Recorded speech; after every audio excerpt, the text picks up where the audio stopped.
उसके अंदर से पाप की गंदगी को साफ करे। इसलिए प्रभु का वचन कहता है, प्रभु कहता है कि मनुष्य के जीवन से पापों को हर ले, उसको धो ले, उसको मिटा दे, उसके जीवन से हर एक पापों को क्षमा कर दे, हर एक पाप को हटाकर उसको अपने महिमा में जीवन में, महिमा में, स्वभाव में, उसे गुणों में लाए। इसलिए प्रभु का वचन में कहता है उसने हमारे पापों को अपने ऊपर में उठा लिया। जो विश्वास करता है उसके लिए वो पवित्र जीवन होता है, उसके लिए जीवन बदलता है। सबसे बड़ी एक प्रभु ने बात इस संसार में कि जो मैं पवित्र हूं तुम भी पवित्र बनो, उसने ज्यादा जोर किसके ऊपर में दिया? सिर्फ विश्वास करो नहीं बोला, विश्वास करके प्रभु को अपने जीवन में ग्रहण करो और पवित्रता को अपने जीवन में पाओ करके बोला। Hallelujah, hallelujah. और एक वचन को पढ़ेंगे, रोमियो उसका 1 अध्याय उसका 4 वचन। और पवित्रता की आत्मा के भाव से मरे हुओं में से जी उठने के कारण सामर्थ्य के साथ परमेश्वर का पुत्र ठहरा है। वो पवित्र आत्मा के द्वारा और परमेश्वर का सामर्थ्य के द्वारा, और वो मुर्दों में से जिंदा हुआ पवित्र आत्मा के द्वारा। वो परमेश्वर पाप से छुटकारा देने वाला प्रभु है और उसको जीवंत किया पवित्र आत्मा के द्वारा मुर्दों में से। इस संसार में तीसरा दिन कोई भी जिंदा नहीं हुआ। आज भी यीशु की कब्र वर्तमान में खुली है, वो कब्र से बाहर तीसरा दिन आया हुआ प्रभु के बारे में कहता है कि यीशु मसीह तीसरा दिन जीवित हुआ। और इसी के पवित्रता के कारण और यीशु मसीह पवित्र होने के कारण और उसके अंदर में कोई गंदगी नहीं थी, इसलिए पाप को हराकर इस संसार में प्रभु ने क्या कर दिया? तीसरा दिन जीवित हुआ। तो इसलिए रोमियो की पुस्तक 1:4 में क्या कहता है कि उसने पवित्र आत्मा के सामर्थ्य के द्वारा, पवित्र आत्मा के उसके अंदर में गुण और पवित्र आत्मा की अगुवाई में और पवित्र आत्मा का जीवन और पवित्र जीवन खुद वो प्रभु है, उसने प्रभाव के साथ में जीवन बिताया और इसलिए मुर्दों में से तीसरा दिन जीवित हुआ। मुर्दे के समान मुर्दों में नहीं रहा, मुर्दों के बीच में से बाहर निकला। वर्तमान काल में जीवित प्रभु के बारे में कहता है कि यीशु मसीह पवित्र है और वो पवित्रता के कारण आज भी इस संसार में जीवित है। Hallelujah, hallelujah. और एक वचन को पढ़ेंगे, 2 कुरिन्थियों 5 अध्याय उसका 21 वचन निकालेंगे। जो पाप से अज्ञात था उसी को उसने हमारे लिए पाप ठहराया कि हम उसमें होकर परमेश्वर की धार्मिकता बन जाए। Hallelujah, hallelujah. यहां पर कहता है जो पाप से अज्ञात था, जो पाप से अज्ञात था उसी को क्या हो गया? हमारे लिए पापी ठहराया। हमारे लिए मतलब मेरे लिए और आपके लिए, जो पाप के बारे में कुछ नहीं जानता था उसको ही पापी ठहराया गया। और यहां पर कहता है हम परमेश्वर की धार्मिकता बन जाए, हम प्रभु की धार्मिकता बन जाए, इसलिए उसको पापी ठहराया गया। आज संसार में कोई भी धर्मी नहीं है। ऐसे बोल सकते हैं कि मैं बिल्कुल पवित्र हूं, मेरे अंदर में बिल्कुल ही निष्कलंक जीवन है, ऐसा करके कोई बोल सकता है? कोई नहीं बोल सकता। बाइबल पढ़ने से, बाइबल प्रचार करने से, बाइबल को मालूम रहने से सिर्फ नहीं होता है। वचन में कहता है सबने पाप किया और हर एक जन परमेश्वर की महिमा से दूर हो गए हैं, रहित हो गए थे। इसलिए वचन कहता है, प्रभु का वचन कहता है कि उसी को परमेश्वर ने हमारे पापों के लिए उसको ही दोषी ठहराया गया।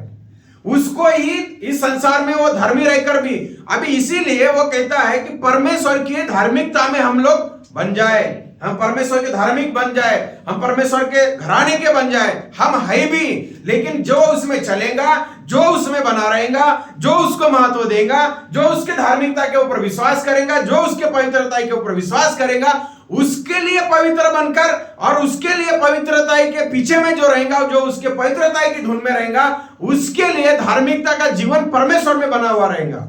इसलिए यीशु मसीह को क्या कर दिया है, हमारे लिए निर्दोष को दोषी ठहराया गया। हालेलुया, हालेलुया, बोलो यीशु मसीह की जय। इसीलिए पवित्रता को महत्व देने की आवश्यकता है। और पवित्रता हमें क्या सिखाती है, इस संसार में सबसे और दुनिया में पवित्रता के अलावा और कोई दूसरा इस संसार में परमेश्वर के पास में जाने के लिए रास्ता नहीं है। वो है रास्ता यीशु मसीह, वो है उसका वचन जो पवित्रता के साथ में हमें प्रभु में परमेश्वर पिता के पास में लेके जाता है। पहला पत्रस 2 अध्याय का 22 वचन पढ़िए। पहला पत्रस 2 अध्याय का 22 वचन।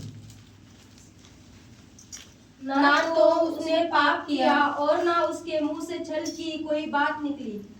Hallelujah, hallelujah. क्या कहता है, उसने ना तो कोई पाप किया, हमारे मुंह से क्या होता है, अनाप शनाप किसी के बारे में भी उटपटांग निकल जाता है। किसी को आग लगाने वाले, किसी को दोष देने वाले, किसी को गिराने वाले, किसी को क्या करने वाले बातें निकलती है, बहुत सारी बातें निकलती है। लेकिन वचन क्या सिखाता है, वचन ये बोलता है कि यीशु के मुख से कोई भी अपराध वाली बात नहीं निकली, उसके मुख से सिर्फ निकली तो अच्छी बात निकली। उसका कोई भी अंश या कोई भी उसके अंदर में पाप नहीं था, उसके अंदर कोई भी गलती नहीं थी। दुनिया में जितने भी आदम के बाद में जन्म लिए, आदम से लेके, वो सबके अंदर में कुछ ना कुछ तो भी पाप था। लेकिन यीशु मसीह के अंदर में कोई भी पाप नहीं था। वहां पर क्या करता है, उसके मुख से, पढ़िए उस वचन को, ना तो उसने पाप किया और ना उसके मुंह से छल की कोई बात निकली। Hallelujah, hallelujah. मनुष्य के मुंह से छल कपट की बातें बहुत निकलती है, मीठी मीठी बातें बहुत निकलती है। वो मीठी बातों के पीछे में बहुत सारा पॉइजन रहता है। मनुष्य के मुंह से बहुत सारी बातों में मिलावट रहती है। ये मुंह से निकलने वाली बातों में क्या रहता है, बहुत पावर रहता है। मुंह से निकलने वाले बातों में बहुत ताकत रहती है। मुंह से निकलने वाली बातें अशुद्ध भी कर देती है। अरे मुंह से निकलने वाली बातें कई सारे बात जगह में प्रॉब्लम खड़े कर देती है, अपराध की बात निकलती है। लेकिन यीशु के मुख के बारे में लिखा है, उसके मुख से कोई अपवित्र या अशुद्धता बात नहीं निकली, वो बिल्कुल पवित्र था। आज कलीसिया पवित्रता को उतना महत्व देता है क्या? कलीसिया उतना इंपॉर्टेंट देता है क्या? नहीं देता है। कलीसिया अपने मन से जीने के लिए चाहता है, संसार चाहता है अपने हिसाब से जैसा जीता है, रूल रेगुलेशन संसार जैसा अपने लिए जीने के बना के रखे ना, वैसा कलीसिया भी कोई कोई जगह में क्या करना चाहती है, अपने मर्जी से, अपने मन से, अपने विचार से इस वचन के विरोध में और परमेश्वर के खिलाफ में मनुष्य क्या करता है, अपराध बोते रहता है। लेकिन प्रभु के मुख से कोई भी अपराध की बात नहीं निकली, उसके मुख से कोई भी गंदगी नहीं निकली, उसके अंदर में कोई भी पाप नहीं था, उसके अंदर में शब्दों में कोई दोष नहीं था। आप बोलेंगे अच्छी वाली बातें, लेकिन अंदर में कुछ है, वैसा प्रभु का नहीं था। प्रभु के अंदर में था जो बातें फरीसियों के लिए थी, जो बातें यहूदियों के लिए थी, जो बातें शास्त्रियों के लिए थी, जो बातें सदुकियों के लिए थी, जो बातें अन्य जातियों के लिए थी, जो बातें बालकों के लिए थी, जो बातें बुजुर्ग के लिए थी, जो बातें सत्य थी, जो बातें आदरणीय थी, और जो बातें सुहानी थी, जो बातें पवित्र थी, जो बातें अपराध की थी, उसने मुंह देख के किसी को भी नहीं बताया। उसने बोला जो है वो सीधा परमेश्वर के वचन सिखाने के समय में सब सीधा सीधा बोल दिया। किसी को ये नहीं बोला कि वहां पर पैसे वाला ये अपना अच्छा व्हाइट वाला कपड़ा आके पहना है, ये मंदिर में आना बंद कर देगा, सदस्यता गायब हो जाएंगी, ये नहीं बोला। हे चुनाव पोती हुई कब्र के समान रहने वाले, अंदर में धार्मिकता को दिखाने वाले और मुर्दों के समान सड़े गले रहने वाले, सुन लो कान खोलकर। तुम जो दिखावा करते हो वो पवित्र नहीं है। मनुष्य क्या सोचता है कि हम क्या है, सब पवित्र है, लेकिन हम पवित्र परमेश्वर के बच्चे हैं, उसके समान एक दिन बनेंगे।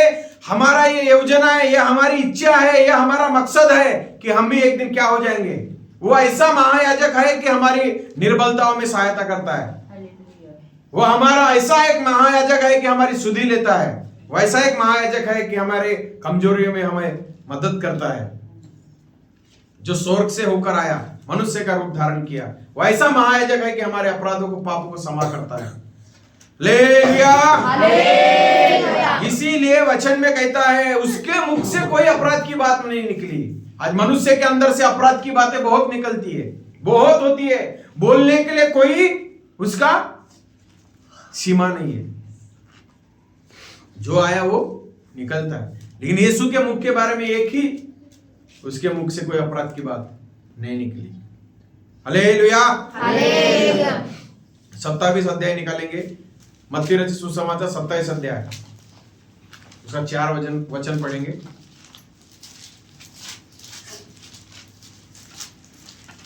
और कहा, मैं निर्दोषी को घात के लिए पकड़ा कर पाप किया है। उन्होंने कहा, हमें क्या, तू ही जान। यहां पर क्या कहता है,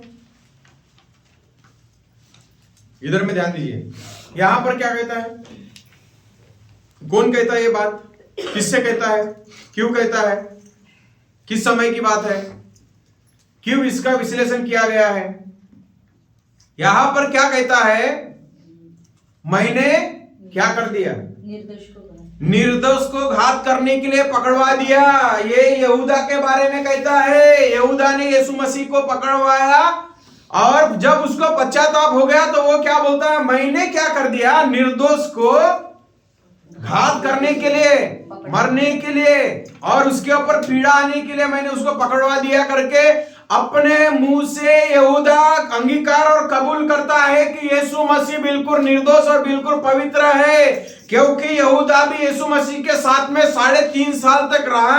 3.5 साल तक यहूदा भी क्या कर दिया है, जिंदगी को उसके साथ में सेवकाई के लिए बिताया। तो यहूदा भी जानता है कि यीशु मसीह बिल्कुल कैसा है, पवित्र है, निर्दोष है। मैंने निर्दोष को क्या कर दिया, घात करने के लिए पकड़वा दिया। उसको भी मालूम था कि मैं जो काम कर रहा हूं वो कैसा है, और जब वो पकड़वाया तो उसको अंदर में वो क्या बोलता है, वो बिल्कुल ही निर्दोष था। वो गवाही देता। ऐसा कई सारे गवाहियां यीशु मसीह के बारे में लिखा है।